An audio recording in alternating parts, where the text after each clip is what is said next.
আমি আজকে চলে গিয়েছিলাম হজরত শাহজালাল আন্তর্জাতিক বিমানবন্দরের ঠিক পেছন সাইডে, যেখান থেকে কিন্তু আপনি অতি সহজেই বিমান কীভাবে চলাফেরা করে সেই জিনিসটা দেখতে পারবেন এবং বিমান ওঠানামার চিত্রটা নিজের চোখেই আপনারা ভালো করে এবং আনন্দের সাথে উপভোগ করতে পারবেন। এই জায়গাটা দেখে মনে হচ্ছিল এটা একটা ছোট মিনি পার্ক। ঢাকার বাইরে থেকে মূলত যারা উত্তরে আসে তারা অবশ্যই এই জায়গাটা ঘুরতে মিস করে না। আপনি অবশ্যই এই জায়গা থেকে এমনভাবে বিমানের চিত্র দেখতে পারবেন, সত্যি আপনি মুগ্ধ হয়ে যাবেন। ৫-১০ মিনিট পরপরই বিমান এখান থেকে উড্ডয়ন করে এবং ল্যান্ডিং করে। আসলে আজকের দিনটা অনেক মেঘলা ছিল। এই মেঘলার ভিতরে বিমান ল্যান্ডিং করার দৃশ্যটা দেখা সত্যি অনেক আনন্দদায়ক।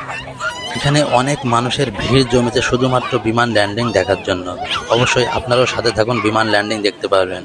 সাথে কিন্তু একটি বিমান আসতেছে, ইতিমধ্যে কিন্তু বিমানটি হজরত শাহজালাল আন্তর্জাতিক বিমানবন্দরে ল্যান্ডিং করবে। ওই যে দেখা যাচ্ছে একটি বিমান আসছে।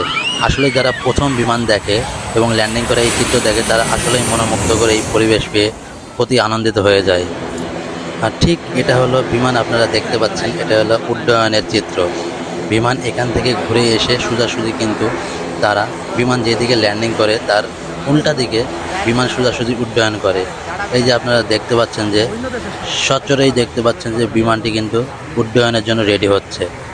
আসলে ঢাকার মানুষের কাছে এগুলো কিন্তু কোনো ব্যাপারে না, তারা ইচ্ছা করলে সবসময় এই চিত্র দেখতে পায়। অবশ্যই উড্ডয়নের চিত্রটি আপনারা শেষ পর্যন্ত দেখতে থাকুন এবং যদি ভিডিওটি ভালো লাগে তাহলে অবশ্যই লাইক, কমেন্ট এবং শেয়ার করে পাশে থাকবেন। ধন্যবাদ সবাইকে, সবাই ভালো থাকবেন।